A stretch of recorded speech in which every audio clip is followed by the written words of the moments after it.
जय हिंद साथियों, ये हमारी फिजिक्स न्यूमेरिकल की सीरीज चल रही है जिसकी पिछली क्लास में हमने कार्य से संबंधित जानकारी ली थी और उसके बारे में कुछ न्यूमेरिकल भी किए थे। और जिन्होंने भी वो क्लास नहीं देखी वो जाकर के उसे ज़रूर देखे। तो बिना किसी देरी के हम क्वेश्चन स्टार्ट करते हैं। तो पहला क्वेश्चन लेते हैं, 10 किलोग्राम वजन वाले सूटकेस को उठाकर एक प्लेटफॉर्म पर खड़े यात्री द्वारा किया गया कार्य कितना होगा। देखो भाई एक बात बताऊँ, वो क्या है, सूटकेस को लेकर के यहाँ खड़ा हुआ है सिर पे, बस खड़ा ही है वो, तो खड़ा ही है ना, वो तो कुछ कर ही नहीं रहा ना, तो किया गया कार्य क्या होगा, जीरो होगा उसका। समझ में आ रहा, विस्थापन नहीं हो रहा ना, वो तो बस खड़ा हुआ है। भाई जो फॉर्मूला है उसके हिसाब से ये जो विस्थापन है वो तो उसमें जीरो है ना, वो तो कहीं गया ही नहीं ना, वो तो खड़ा है बस। तो खड़ा है तो किया गया कार्य क्या होगा, पूरा जीरो होगा। बस इतना सिंपल क्वेश्चन है, कुछ करना ही नहीं है इसमें। अगला क्वेश्चन है, 4.0 किलोग्राम द्रव्यमान की एक वस्तु क्षैतिज दिशा में, देखो क्षैतिज का मतलब होता है, क्या होता है, हॉरिजॉन्टल। हॉरिजॉन्टल मतलब इस डायरेक्शन, ऐसा डायरेक्शन होता है। 5 मीटर प्रति सेकंड की गति से बढ़ रही है। इसकी गति 10 मीटर प्रति सेकंड तक बढ़ाने के लिए इस पर किया गया कार्य कितना होगा। देखो ये क्वेश्चन बहुत महत्वपूर्ण है, लेकिन देखा जाए ना तो ये जो हम पढ़ते हैं ना गतिज ऊर्जा, उससे रिलेटेड क्वेश्चन है। लेकिन गतिज ऊर्जा, ऊर्जा की यूनिट क्या होती है, जूल, और कार्य की यूनिट भी क्या होती है, जूल। लेकिन उसने तो ये लिखा ना कार्य कितना होगा, तो हम हो जाते हैं कन्फ्यूज ऐसे क्वेश्चन में। कुछ भी नहीं है। देखो अगर मान के चलो मैं इसको नॉर्मली करने की कोशिश करूँ तो देखो इसने ये जो फॉर्मूला है इसमें कहीं पे हम मीटर प्रति सेकंड तो यूज़ करते ही नहीं है। भाई मीटर प्रति सेकंड कहाँ यूज़ कर रहे हैं, बल है तो वो अलग ही चीज़ हो गई। फिर बल बराबर होता है क्या, द्रव्यमान इंटू त्वरण। अब द्रव्यमान इंटू त्वरण, फिर समय भी नहीं है हमारे पास, तो यहाँ से सॉल्व नहीं होगा। इसके लिए क्या होता है, जो काइनेटिक एनर्जी होती है गतिज ऊर्जा, उसका फॉर्मूला लगता है। तो गतिज ऊर्जा बराबर क्या होता है, हाफ mv², यानी कि ये v वेलोसिटी होती है और ये m द्रव्यमान होता है। तो देखो हमारे पास द्रव्यमान दिया और वेलोसिटी भी दी है, तो देखो हाफ द्रव्यमान कितना दिया हुआ है, 4 किलोग्राम दिया हुआ है। वेलोसिटी में देखो 5 मीटर प्रति सेकंड से 10 मीटर प्रति सेकंड पहुंची है। तो कहने का मतलब आप इसको ऐसा लिखोगे, 10 मीटर का स्क्वायर माइनस 5 मीटर का स्क्वायर, मीटर प्रति सेकंड का स्क्वायर। तो ऐसे करके करना पड़ेगा। तो देखो 10 का स्क्वायर 100, 5 का स्क्वायर 25, यहाँ पे 2 हो गया और ये कट जाएगा, 75 गुणा 2, तो 75 दूनी कितना होता है, 150। यही क्या हो गया, कार्य हो गया। तो इस क्वेश्चन को कुछ इस प्रकार करना है। ये एक प्रकार की एनर्जी जूल है और कार्य का मात्रक भी जूल होता है। ये बहुत बेस्ट क्वेश्चन है, इसको अच्छे से ध्यान रखना। बहुत टाइप के ऐसे क्वेश्चन आते हैं एग्जाम में। अब अगला क्वेश्चन है, 0.1 किलोग्राम वजन की एक गेंद को स्थिर स्थिति से गिरा रहा है। यानी कि गेंद मान लो यहाँ है तो इसको यहाँ से गिरा दिया गया। फिर आगे बोल रहा है कि 2 मीटर की दूरी से गिरी। हाँ भैया 2 मीटर की दूरी उसने कवर कर ली। तो गुरुत्वाकर्षण बल से लगने वाला कार्य कितना होगा। देखो ये एक तो ऊपर से नीचे गिर रही है, दूसरी चीज जो गुरुत्वीय त्वरण मतलब गुरुत्वीय जो बल लगेगा वो भी नीचे की तरफ लगेगा, और वो कितना लगता है, 9.8 लगता है भैया। तो अब देखो क्या करना है, हमको निकालना था कार्य। तो कार्य बराबर होता बल गुणा विस्थापन, और एंगल तो भैया 0 डिग्री हो गया, यानी एक ही आ जाएगा, कोई दिक्कत इसमें नहीं।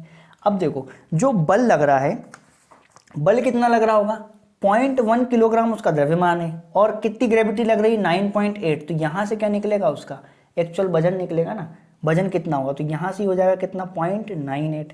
विस्थापन 2 मीटर हुआ था, बस इसका गुणा कर लो। तो गुणा कर लोगे, 8 दूनी 16, 9 दूनी 18 और 1 19, 1.96 जूल क्या होगा, किया गया कार्य होगा। सिंपल क्वेश्चन है, समझ में आ गया होगा। अगला क्वेश्चन है, एक मजदूर भूमि से 15 किलोग्राम का सामान लेता है और उसे भूमि से 1 मीटर ऊपर अपने सिर पे रखता है। तो सीधी बात है भैया, अगर उसने कोई वेट उठाया है, कोई वजन है, उसको अगर वो ऊपर उठाया है तो वो एंगल और प्लस जो मीटर उसने दूरी तय करी, कितनी, 1 मीटर है ना, तो वो दोनों का डायरेक्शन एक ही होगा। तो एंगल 0, और एंगल 0 का मतलब अगर एंगल 0 होगा तो कॉस थीटा की वैल्यू कितनी होगी, 1 हो गई। अब हमको केवल बल और विस्थापन ही देखना है। तो देखो बल जो है, देखो 15 किलोग्राम दिया है, तो किलोग्राम तो क्या है, द्रव्यमान है, किलोग्राम तो द्रव्यमान है। हमको किस में कन्वर्ट करना पड़ेगा, इसको न्यूटन में कन्वर्ट करना पड़ेगा। तो उसके लिए 10 मीटर प्रति सेकंड से गुणा होगा, किससे, जी से, ग्रेविटी से गुणा होगा, तो कितना आएगा, 150 क्या आ गया, ये आ गया हमारा एफ। फिर विस्थापन 1 मीटर था, तो 150 ही क्या होगा, हमारा आंसर होगा। सिंपल क्वेश्चन है। अब अगला क्वेश्चन है, एक लड़की जिसका वजन कितना है, 200 न्यूटन दिया है, 2 मीटर ऊंचे वृक्ष पर चढ़ती है। जी का मान अगर इतना है तो वृक्ष पर चढ़ने के बाद लड़की द्वारा किया गया कितना कार्य है ना। तो कुछ भी नहीं है भैया, ये भी वही का वही क्वेश्चन है। 200 न्यूटन उसने सीधा सीधा दिया हुआ है, एफ का मान। विस्थापन कितना हो रहा था, 2 मीटर हो रहा था। अब इसमें जी का क्या है, रोल प्ले थोड़ी करोगे कुछ, क्योंकि उसने ऐसा थोड़ी बोला कि गुरुत्व के कारण कितना कार्य, वो तो सिंपल पूछ रहा है। और ऊपर ही चढ़िए तो कुछ करना ही नहीं है यार, अभी तो सीधा सीधा गुणा हो जाएगा, आंसर आ जाएगा, क्योंकि ये 0 डिग्री बनेगा, क्योंकि वो पेड़ पे चढ़ी है और जो है 2 मीटर ही ऊपर हुआ है, एंगल 0, तो आंसर कितना आ गया, 400 जूल। कुछ विशेष करना नहीं है इसमें, सिंपल क्वेश्चन। देखो यही क्वेश्चन आए हुए हैं तो इनकी प्रैक्टिस करना जरूरी। फिर अगला क्वेश्चन है, देखो इसको तो सॉल्व करने की जरूरत नहीं है। एक लड़का 4 किलोग्राम के स्कूल बैग को 30 सेकंड तक पकड़ता है, उसके द्वारा किया गया कार्य की मात्रा जूल में बतानी। कुछ भी नहीं भैया, देखो वो सीधी बात है ना, पकड़ के खड़ा हुआ है, अब वो कितनी भी देर पकड़े पर उसने कुछ काम तो नहीं किया ना, वहां से कहीं गया नहीं, आया नहीं, वहीं खड़ा हुआ है, तो कोई मतलब नहीं, मतलब काम क्या होगा, 0 होगा। आंसर क्या हो जाएगा उसका, 0 हो जाएगा। अगला क्वेश्चन है, 20 किलोग्राम की एक वस्तु को जमीन से 1 मीटर ऊपर उठाए रखने में किया गया कार्य। देखो उठाए रखने में पूछ रहा है, अब उठा के रख लो, ये पेन को मैं यहाँ रख लूँ तो मेरे द्वारा किया गया कार्य तो सुनिए ना, मैं इसको यहाँ उठा के ही रखा हुआ हूँ, तो बस इसका आंसर क्या आ जाएगा, 0 आ जाएगा। फिर अगला क्वेश्चन है, एक लड़के का भार 300 न्यूटन है, एक मकान की दूसरी मंजिल जिसकी ऊंचाई कितनी, 60 मीटर। देखो सबसे पहले तो लड़के का भार उन्होंने कितना दे दिया, 300 न्यूटन, यानी कि ये एफ का मान तो 300 न्यूटन दे दिया उसने।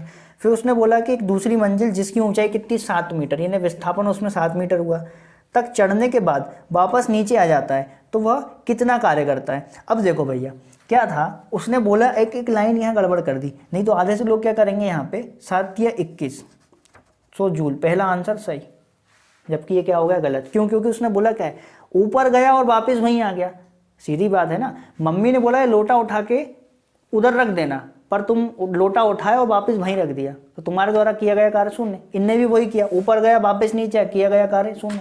सिंपल क्वेश्चन है, कुछ करना ही नहीं है। अगला क्वेश्चन, 1 किलोग्राम मात्रा को 9.8 मीटर ऊंचाई तक उठाने में लगभग कितना कार्य किया जाएगा। तो देखो भाई साहब एक बात बताओ, उठाने की बात कर रहा है यहाँ पे। अब देखो सिंपल सी चीज़ है, एफ हमारा बल की बात करें तो देखो 1 किलोग्राम है, 1 किलोग्राम, अब इसमें किससे गुणा होगा, ग्रेविटी से गुणा होगा। अब ग्रेविटी देखो यहाँ पे कितनी, 9.8 ही चल रही, तो 9.8 ग्रेविटी ले ली हमने, ले ली। ये क्या हो गया न्यूटन में, ये क्या हो गया न्यूटन में हो गया हमारा, न्यूटन हो गया। फिर हमको लेना क्या है, विस्थापन। तो विस्थापन कितना हुआ, विस्थापन हुआ 9.8 मीटर की ऊंचाई, 9.8 मीटर ही क्या है ऊंचाई, यानी इतना विस्थापन हुआ, तो उसके द्वारा किया गया कार्य क्या होगा। देखो सीधी बात है, दोनों एक ही डायरेक्शन है तो एक होगा, वो जो तुम्हारा एंगल है वो इन दोनों का गुणा होगा, इन दोनों का गुणा होगा, तो ऑप्शन में कुछ नहीं, गुणा करके नहीं, सिर्फ ऐसा लिखा हुआ है स्क्वायर करके, 9.8 का स्क्वायर। तो बहुत सिंपल क्वेश्चन है, कोई दिक्कत इसमें नहीं। अगला क्वेश्चन देखो, यदि 10 न्यूटन और 5 न्यूटन के 2 बलों एक वस्तु पर एक ही दिशा में लगाए जाते हैं तो वस्तु पर कार्यरत कुल बल क्या होगा। सिंपल है भैया, एक बात बताओ, एक कोई वस्तु थी उस पर 10 न्यूटन का बल भी लगा दिया और उसी डायरेक्शन में उसी वस्तु पे 5 न्यूटन का बल लगा दिया, तो टोटल 15 न्यूटन का लगेगा, कुछ खास थोड़ी है, सिंपल क्वेश्चन है। तो ठीक है भैया, इस क्लास को इतना ही रखते हैं, इसके आगे का हम नेक्स्ट क्लास में पढ़ेंगे। तब तक के लिए हंसते रहिए, मुस्कुराते रहिए, जय हिंद।